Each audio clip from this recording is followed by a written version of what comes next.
एक बार ब्रह्मा जी ने ब्रह्मलोक में एक बड़ी सभा का आयोजन किया। उस सभा में सभी देवता, आर्षि, गंधर्व और किन्नर उपस्थित हुए। सभा में एक प्रश्न उठा, तीनों लोक और 14 भुवनों में सबसे कीमती वस्तु क्या है? सबने अपनी अपनी राय दी। किसी ने कहा सोना सबसे कीमती है, किसी ने कहा हीरा, किसी ने कहा चांदी और धन। लेकिन वहां बैठे ऋषियों ने कहा, यह सब वस्तुएं तो कभी ना कभी हर किसी के पास आ सकती हैं, आज नहीं तो कल मिल ही जाती हैं, इसलिए ये सबसे कीमती नहीं है। तब देवताओं ने पूछा, तो फिर सबसे कीमती वस्तु क्या है? ऋषियों ने उत्तर दिया, अगर इस संसार में सबसे कीमती कुछ है तो वह है प्रेम। लेकिन सच्चा प्रेम हर किसी के पास नहीं होता। ज्यादातर लोग स्वार्थ से प्रेम करते हैं, अपने परिवार से, अपने धन से, अपने लाभ से। तब सभा में प्रश्न उठा, सच्चा प्रेम किसके पास है? किसी ने कहा शायद ब्रह्मा जी और ब्रह्माणी के पास। लेकिन ऋषियों ने कहा, ब्रह्मा जी सृष्टि रचना में इतने व्यस्त रहते हैं कि उनके पास समय ही नहीं है। तभी वहां नारद जी भी बैठे थे।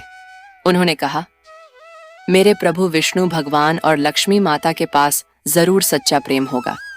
ऋषियों ने कहा, अगर ऐसा होता तो विष्णु भगवान भक्तों की पुकार सुनकर लक्ष्मी माता को छोड़कर तुरंत नहीं दौड़ते।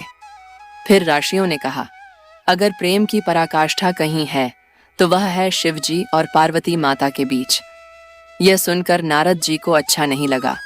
उन्होंने सोचा, अगर मैं इनके बीच झगड़ा करा दूं तो पता चल जाएगा। एक दिन नारद जी कैलाश पर्वत पहुंचे। उस समय शिव जी वहां नहीं थे और पार्वती माता अकेली थीं।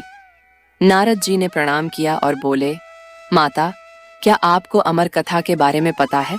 पार्वती माता ने पूछा, कौन सी अमर कथा? नारद जी बोले, वह बहुत गोपनीय कथा है। शिव जी केवल उसी को सुनाते हैं जिससे वे सबसे ज्यादा प्रेम करते हैं। यह सुनकर पार्वती माता के मन में शंका आ गई। थोड़ी देर बाद शिव जी वापस आए, लेकिन आज माता ने उनका स्वागत नहीं किया। शिव जी ने पूछा, देवी, क्या बात है? पहले ये बताइए कि आप मुझसे प्रेम करते हैं या नहीं? शिव जी बोले, देवी, सबसे ज्यादा प्रेम तो आपसे ही है। तब माता बोली, फिर अमर कथा मुझे क्यों नहीं सुनाई? शिव जी समझ गए कि यह सब नारद जी का किया हुआ है, लेकिन उन्होंने कहा, ठीक है, मैं आपको अमर कथा सुनाऊंगा, पर यह बहुत गोपनीय है। फिर दोनों कैलाश पर्वत की एक ऊंची शिला पर बैठ गए।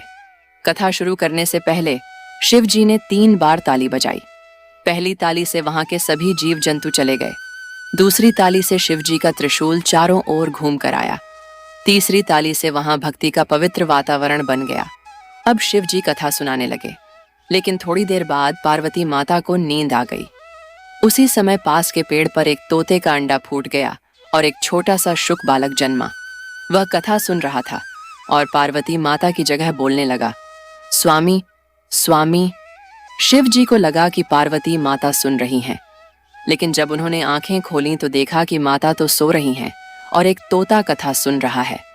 यह देखकर शिव जी क्रोधित हो गए और त्रिशूल लेकर उस शुक बालक के पीछे दौड़े। वह तीनों लोकों में भागता रहा और अंत में पृथ्वी पर वेद व्यास जी के घर पहुंचा और उनकी पत्नी के गर्भ में प्रवेश कर गया। शिव जी भी वहां पहुंचे। वेद व्यास जी ने कहा, प्रभु, अगर उसने अमर कथा सुन ली है तो वह अब अमर हो चुका है। शिव जी शांत हो गए। समय आने पर उसी शुक बालक का जन्म हुआ और वहीं आगे चलकर महान ऋषि बने, शुकदेव मुनि। और यही थी उनके जन्म की अद्भुत कथा। वीडियो अच्छी लगी तो सब्सक्राइब करें